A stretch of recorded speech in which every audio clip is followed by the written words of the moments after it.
All right, here we go. Hey everybody, welcome back. Today we're talking about branding for creatives, and I've got with me Susanna Miles.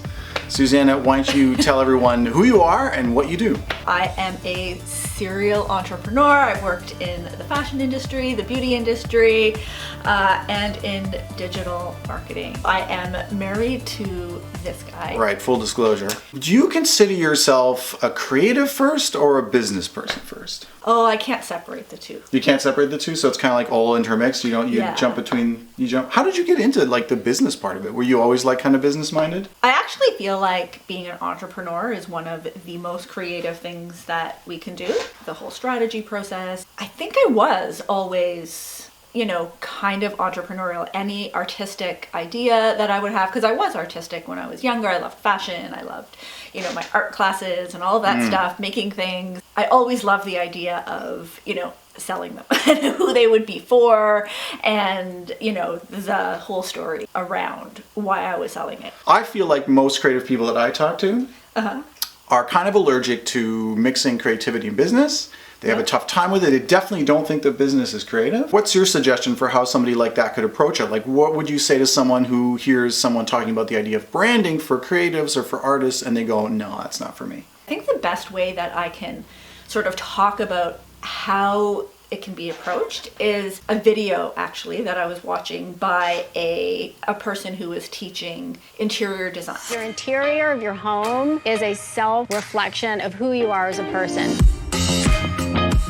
So much of interior design can seem daunting. There's so many choices that are available. What she was talking about was basically telling the story of a house. When you were talking about that video this morning, you mentioned that it was like this person would like create the story of the place would be, or the interior design story would be centered around like an object, like it could be a carpet or maybe an old piece of furniture that had some sort of emotional attachment for the owner, right? So being able to look at things that mean something to you, that are kind of like a representation of who you are on the inside and what you love, really just makes the process a lot easier, a lot more fun, more creative. So is it like you could look at your story in terms of like where you came from and what you actually, how you grew up, what your family was like what drove you to do the kinds of things you're doing? Can it be like what you make and how you make it? Sometimes figuring that out can be really hard. It kind of goes down to like the essence of like who you are. Because most of us like are constantly trying to be who people want us to be. We don't even realize that it's happening. Taking a step back and taking time, and it might take a lot of time, like could take like months, right? For you to like actually sit back and go, okay, like what parts of me are the parts that come out in the work that I do? Why do I love the work that I do? Yeah, I guess one of the problems that a lot of artists face is this feeling of, I guess it's fear of missing out, or you see somebody doing really amazing stuff and you're like, oh, I should do something like that. That's so cool. Or they're getting so many likes, or they're getting so successful doing that thing, and you start being someone else, or like kind of like, not being yourself anymore, right? Yeah, it's awful. When there's a disconnect between who we are and like how we're trying to present ourselves, there's something that just makes people uncomfortable subconsciously. Well, it's hard to see yourself objectively and like so go, hard. this is what I'm doing, this is how I show up. Like other people seem to be able to see it, and this is sort of like what artists talk about when they say, I try to find my voice. It's like, where it's been missing? Like, isn't it just what you do, right? Yeah. What's something that people get wrong about storytelling and branding? Just the idea that they focus in on the brand identity, which is the colors. And they're like, they pick a color they like, but there is some sort of disconnect with the rest of everything. I don't know if you guys have heard of like brand archetypes. Actually, it's something that creative people would really love to jump into because it's... Brand archetypes? Yes. Okay. There's like the rebel, there's the girl or guy next door, there's like 6 or 7 of them, and you can kind of like jump into those and go, okay, which one do I want my brand to be? Yeah. It's almost like a personality test for your what you're trying to present. Yeah, there's the lover. I'm like kind of a mix of the lover and the girl guy next door. All right, so if you had to give me crits on my brand, oh no, what would you say? Well, okay, we have talked about this before. Yeah. You were actually just saying that this morning when we were talking about all of this, is that, you know, you designed and chose the colors in your office to... Office? Sorry, your studio to... represent, what your brain feels like. Right. Kind of cozy, lots of stuff happening. Yeah. What else did you say?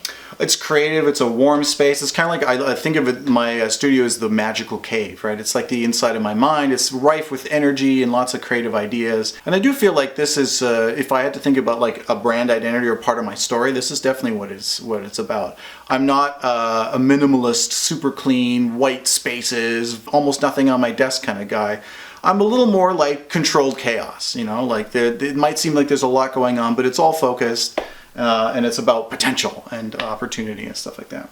Yeah, so based on that, and based on stuff that we talked about in the past, your brand might be a bit too clean for who you are. I gotta get more dirty. Yeah, and you know what though, when we worked on creating your website a few years ago, I don't really think you knew who you were at that point. I wasn't focused on it. That's the thing. Is like, and this is where like even all these years later, when I'm thinking about it, and I'm putting thought. This is challenging.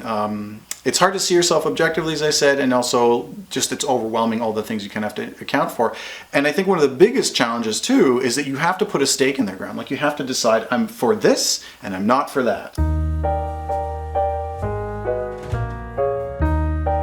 So much stuff to think about, so many decisions to make. So for creatives who maybe are struggling in how to tell your story, how to connect with an audience, how to have people sort of engage with what you're doing, what are some great like kind of takeaways that they can work on right now to sort of improve that?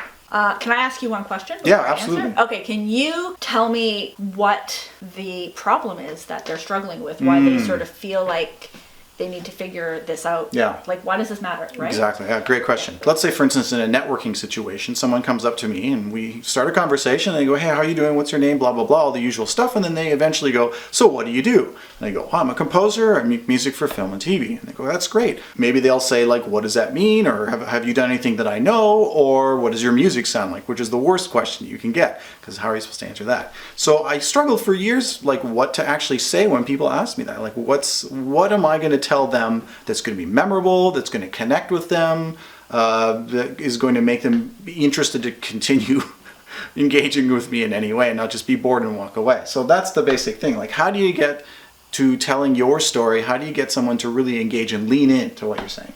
Yeah, so I actually think that going back to the brand archetypes and reading about them, not just doing a quiz. I don't feel like doing the quiz is the greatest way to do it. I feel like just reading about them and figuring out which one you resonate with the most.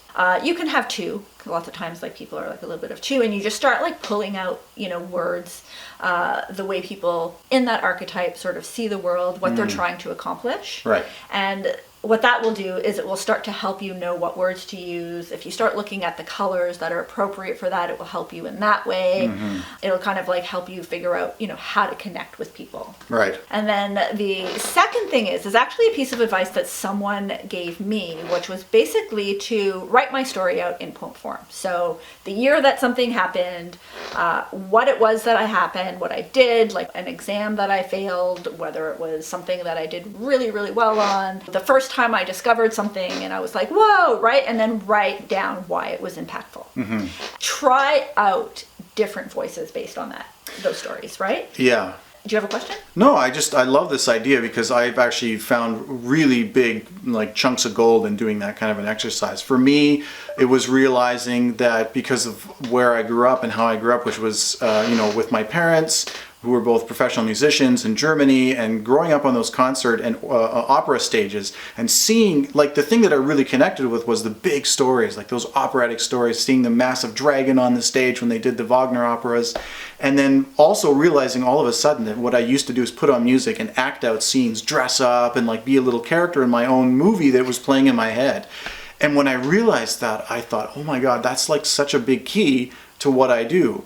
And now when I'm sort of stuck on this thing, I go, well, what do you constantly gravitate to? Like, what are you always going back to? What did you do as a kid? Like, what did you spend so many hours doing? And what are you sort of like compelled to do now? And I find that that's where, for me, that gold is always there.